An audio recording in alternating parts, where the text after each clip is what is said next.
네, 서울 동대문을 출신 장경태 의원입니다. 부총리님 질문 드리겠습니다. 부총리님, 대통령은 헌법 위에 있습니까? 당연히 아래에 있죠? 네. 대통령, 법원, 국회도 헌법 아래에 있습니다.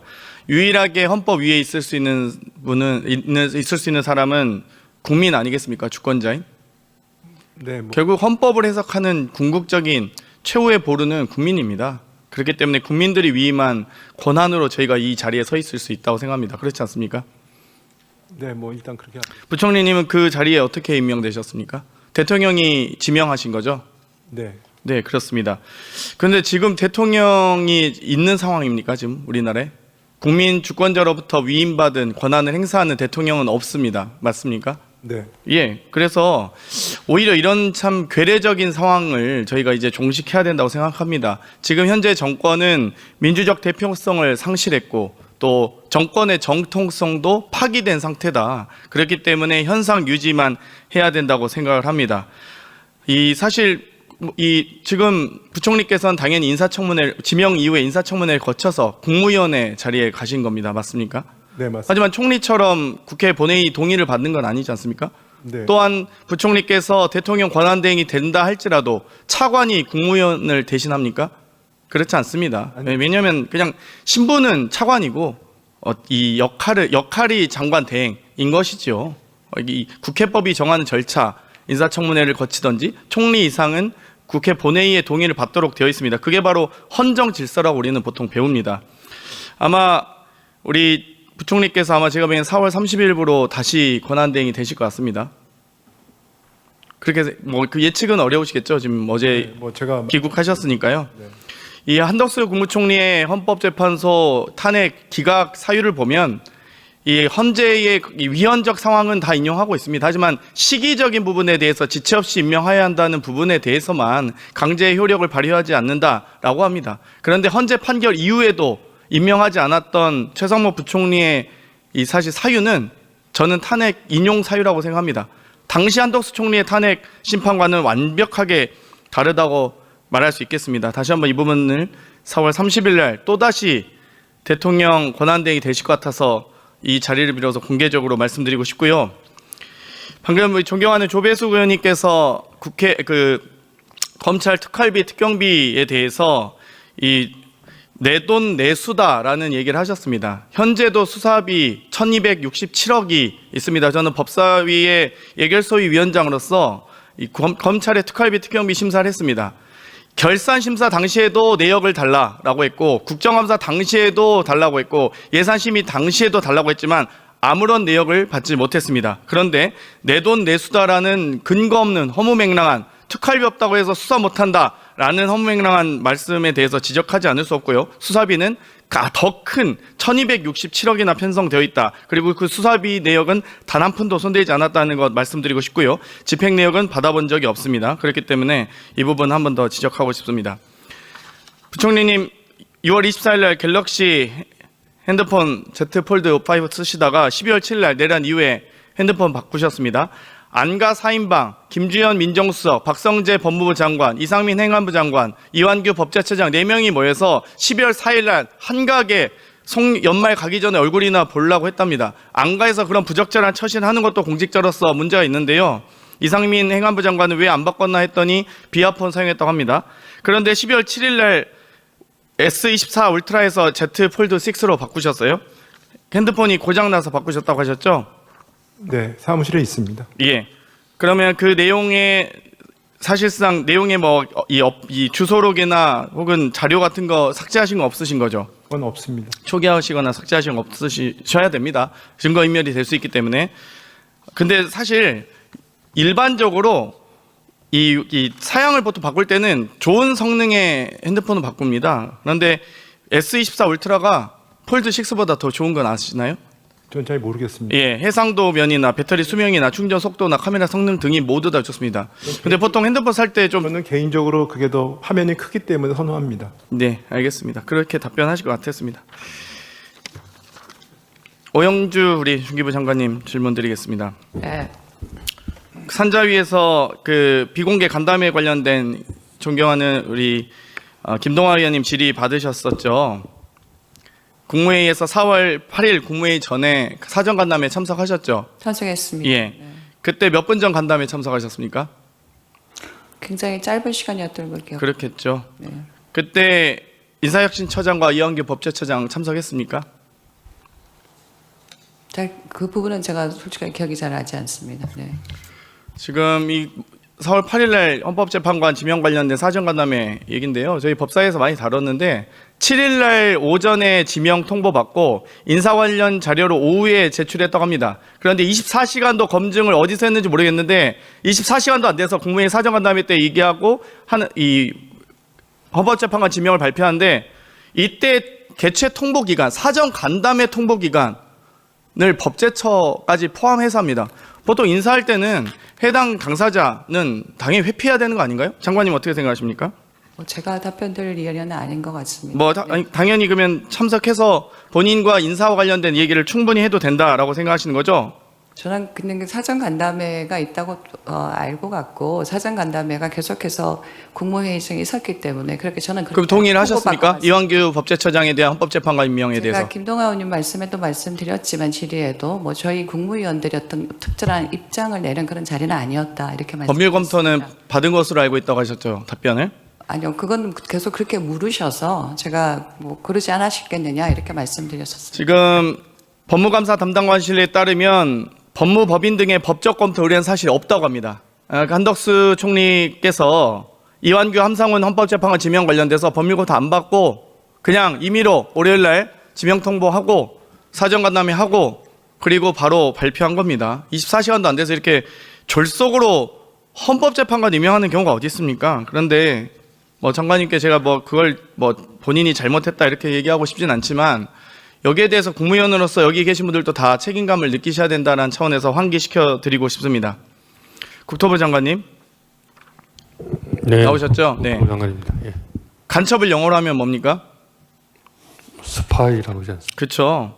근데 대한민국의 국가 안보와 관련된 사안을 미국에 떠넘기면 어떻게 됩니까? 그 사람 간첩입니까? 스파이입니까? 산업과 관련된 건 산업스파이법 적용받겠죠. 근데 형법상 간첩죄 적용은 안 받겠죠. 굳이 국토부 장관이 답변을 뭐 그렇겠습니다. 네. 그러면 지금 이번에 2월 28일에 구글이 1대 5천의 고정밀 지도 데이터 반출을 요청한 적 있습니까? 네, 반출해서 지금 관계부처 간에 심도 있게 검토를 구글이 신청 자격이 있나요?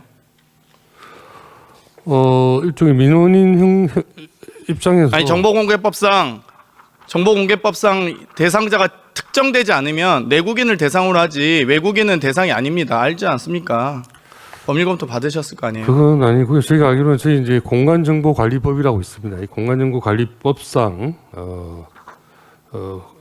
기본 측량 성과를 국외 반출을 하고자 하는 자가 신청할 수 있도록 되어 있고 이 신청을 받으면 국토부 장관이 그렇죠. 협의체를 구성해서 그렇죠. 그 말씀하실 것 같았습니다. 지금 구글에 몇 대 몇 지도 지금 제공되고 있습니까? 25,000문의 그렇죠. 지도가 지금 기본적으로 지도 3월 24일 날 국무조정실에서 한덕수 대행이 복귀 후에 국토부에 지도 반출 관련 보고 요청했죠. 국토부에. 정확히 제가 3월 24일 날짜 특정해서 지금 질문 드리고 있는 겁니다. 한덕수 총리님 복귀와 관계없이 3월 24일은 맞습니까? 날짜는 제가 정확하게 모르겠습니다. 확인해서 예. 제출해 주시겠습니까? 제출 확인하십시오. 예, 확인 제출할 가능합니다. 수 이건. 있습니다. 예. 국회에서 지도 반출은 국가 안보 등의 이유로 절대 하지 말고 지적하는 경우도 있었고 다음 정부에서 유보하라라는 징에 있었습니다. 그런데 4월 25일 날 국무조정실에서 국토부에 지도 반출 관련 NSC 차주에 다시 개최할 것을 지시한 적 있습니까? NSC 개최를 국토부에 지시하지는 않고요. 당연하죠. NSC 보고할 걸 지시했겠죠. NSC가 개최되니 국토부가 주무부처 입장에 와서 보고를 해달라는 이야기는 고정밀 지도 데이터 반출이 얼마나 중요한 사안인지 어떤 심의위원회를 거쳐야 되는지 잠깐 답변해 주시겠습니까? 고정밀 지도에는 일단 국가 주요 안보 시설과 또 주요 시설의 좌표, 소위 말하는 동경 몇 도, 북위 몇 도라는 좌표가 그래서 국외 반출 협의회 의견 받아야 되죠. 그렇습니다. 그 절차를 국토부 장관님 어떤 의견 내셨습니까? 그 절차를 성실하게 진행하고 그러니까 국외 반출 협의회에서 구글 지도에 1대 5천 분의 1. 예, 논의 중에 있고요. 다들 그 그러니까 입장이 어떠시냐고요? 국익을 생각해서 신중하게 검토하려고 벨기에와 우크라이나에서 문제되지 않았습니까? 지도 지금 어떤 지도 쓰세요 혹시? 어플에 지도 깔려 계시죠? 내비게이션 운전하시죠? 저는 네이버 지도를 주로 저도 네이버 지도 씁니다. 근데 네이버 지도에는 공항이나 이런 주요 군사 시설 다 이 뿌옇게 흐려져 있습니다. 근데 구글에서 위성 지도로 보셨어요? 상당히 자세하게 나옵니다. 구글 지도는 제가 잘 한번 보십시오. 주무부처 장관이고 국토지리정보원 저도 가봤는데 거기서 아주 상세하게 예, 이 국가 안보와 관련돼서 국토지리가 얼마나 중요한지 배우지 않습니까? 저희가 지금 정부 내에서 어떤 알겠습니다. 결론도 내지 않고 성실하게 법적 그럼- 절차에 따라서 검토를 진행. 예, 검토 잘 하시기 바랍니다. 지금 반출 불허 의견이 지금 11개 부처에서 지금 여러 의견이 있는데 산자부 빼고는 없는 것 같은데 아무튼 국토부는 의견 아직 좀 내시지 않겠어요? 저희는 주무부처이기 때문에 알겠습니다. 곽기부 장관님. 신중하게 지금 검토. 알겠습니다. 곽기부 장관님 네, 지금 협의체 일원이신데 지금 구글의 데이터 고정밀 지도 데이터 제공하실 생각에 대해서 어떻게 생각하십니까? 일전에 NSC에서 이 문제를 논해서 본부처적으로 좀 대응하고 있습니다. 그러니까 입장이 어떠시냐고요? 곽기부. 저는 좀 유보하고 있습니다. 예. 외교부 장관님. 외교부는 그 문제에 대해서 직접적으로 논평할 입장은 없고요. 각 본부처 협의회 논의 과정을 지켜보고 있습니다. 국외 반출 시 가져올 국가안보 우려 해소 전까지는 신중해야 된다라는 의견 내지 않으셨어요? 외교부가? 기본적으로 그렇습니다. 당연히 신중해야죠. 왜냐하면 어떻게 보안 자료를 지킬지, 보안 지침을 지켜줄지 구글이 모르지 않습니까? 저희가 뭐 압수수색 하실 수 있으세요? 구글을? 대한민국 정부가? 네이버나 닿으면 되겠죠. 구글 못 하시잖아요. 그러니까 벨기에에서도 소송까지 간 거 아닙니까? 행자부 장관 대리인분께서 네, 기자님. 행자부 의견 어떠세요? 제가 거기에 대해서 아는 바가 없어서 답변하신 대로 저도 알고 물어보는 거니까요. 행안부 입장을 그냥 얘기하시면 됩니다. NSC에서 얘기하신 내용이 있잖아요. 제가 이렇게 국가적인 사안인데 모르실 리는 없잖아요. 그러면 대리로 오시면 안 되죠. 예, 죄송합니다. 제가 거기에 대해서 들은 바가 없습니다. 아예 없으세요? 네. 알겠습니다. 산자부 장관님. 네. 어떤 입장이십니까? 고정밀 지도 데이터 외국 기업에 제출해야 됩니다. 저희는 산업계에서 지금 자율주행 자동차, 그다음에 자율운행 그 운항 선박 같은 그런 그 산업계에서 이 위치 기반 서비스 관련해 가지고 좀 더 자율적으로 우리 제도가 만들어지기를 원하고 있습니다. 그래서 지금 말씀하신 그런 안보 문제가 있는 경우에는 그 안보 우려를 다룰 수 있는 기술적인 문제를 풀고 그 다음에 지금 전 세계 80개국 언어로 지금 제공이 되고 있는 그 구글 맵에 우리나라도 그게 서비스가 될 수 있기를 지금 바라고 있습니다. 벨기에가 2018년에 벨기에 국방부가 구글의 주요 군사시설 위성 사진을 가림 처리해달라 요구했다가 안 돼가지고 소송까지 가지 않았습니까? 알고 계시죠? 네, 네, 미국 USTR에 뭐 거기 지적사항으로 나와서 지금 산자부가 지금 고민하는 거 아니겠습니까? 매년 그게 지금 지적이 되고 있는데 말씀드린 것처럼 지금 우리나라에도 자율주행 자동차들의 지금 성능이 계속 개선이 돼야 되고 지금 자율운항 선박부터 그 많은 모빌리티에서 자율운항 서비스 알겠습니다. 강화가 되면서 네. 저희 산업계 요구가 많이 있습니다. 뭐 산자부 입장은 그럴 수 있다고 생각합니다만 그래서 협의체가 필요한 거 아니겠습니까? 그래서 국무회의가 있는 거죠. 각 부처는 부처를 대표해서 대변하시는 거죠. 그 논리들은 저는 산자부는 그럴 수 있다. 55, 100보 양보해서 하더라도 다른 국무위원께서는 저는 그러시진 않으셨으면 좋겠습니다. 부총리님, 지금 한국마사회의 김혜선 전 의원이 회장에 임명될 거란 소문이 파다합니다. 공공기관 임명에 대해서 제가 다시 한번 말씀드리지만 최소한의 권한 행사만 하셔야 된다. 이분들도 다 문제가 될 겁니다. 아무도 위임받지 않은 그 권한을 뭔데 지금 이 대통령 권한대행이 혹은 부총리께서 이렇게 공훈위법에 의해서 뭐 하시겠지만 여기에 대해서 최소한으로 해야 됨에도 불구하고 지금 공훈이 진행되고 있고 실제 98건의 공공기관 인사가 지금 진행되고 있습니다. 이 부분에 대해서 저는 나중에 다 법적 책임을 져야 된다 보는데요. 마사회의 김혜선 전 의원이 내정되셨습니까? 뭐 그 부분은 일단은 저희는 공훈위는 뭐 최소한의 절차적인 것이고요. 그거는 그 농식품부 장관의 제청에서 지금 권한대행이 임명하는 절차로 알고 있습니다. JDC는 국힘 당협위원장 출신 고기철 서귀포시 당협위원장 또는 부상일 제주을 당협위원장이 올라와 있습니까? 그 지금 말씀하신 건 아마 공훈위 대상은 아닌 것 같은데요. 지금 그 부분은 왜냐하면 그때 민주당에서 31명 발표한 것 중에 공훈위 대상은 4명. JDC 이사장 후보자. JDC는 여기 저는 알지 못합니다. 저희는. 광해광업공단은 지금 황영식 사장 내정됐죠. 그것도 저는 알지 못합니다. 한국관광부사 지금 15개월 이상 공석돼서 정진석 라인이냐 김건희 라인이냐 온 천지가 다 아는 얘기인데 이 부분도 이용호 전 의원 내정되셨습니까? 그 저도 알지 못합니다. 그리고 지금 아까도 말씀드렸듯이 지금 공훈위 같은 경우에는 해당 절차, 해당 부처에서 올려달라고 하면 저희가 이제 따라서 지금 올려주고 있는 그런 상황이고요. 말씀하신 사항 중에 공훈위 대상 기업은 상당히 극소수입니다. 네.